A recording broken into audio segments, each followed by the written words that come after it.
Barrage के मकाम पर सैलाबी सूरत-ए-हाल है, जिसकी वजह से घोटकी के कच्चे के इलाकों में सैलाबी पानी मुतादिद देहात में दाखिल हो गया है। इलाका मकीन सख्त परेशानी से दो चार हैं। मजीद जाने तो नुमाइंदा बोल न्यूज़ बरकत बलोच से।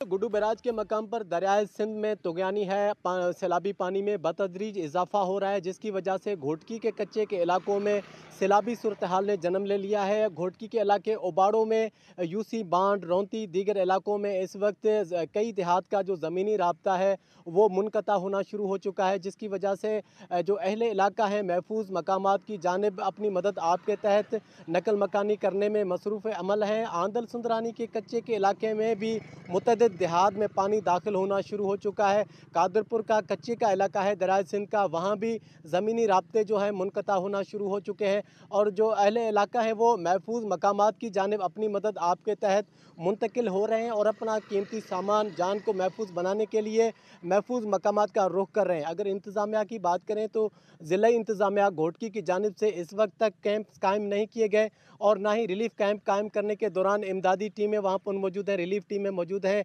या तिबी सहूलियात फराम करने के हवाले से कोई भी कैंप्स कायम नहीं किए गए। ताहम अहले इलाका अपनी मदद आपके तहत घोटकी के कच्चे के इलाकों से दरियाए सिंध में तुगयानी के दौरान अपनी मदद आपके तहत महफूज मकामात की जानिब मुंतकिल हो रहे हैं। सब्सक्राइब करें और बेल दबाएं ताकि कोई खबर रह न जाए।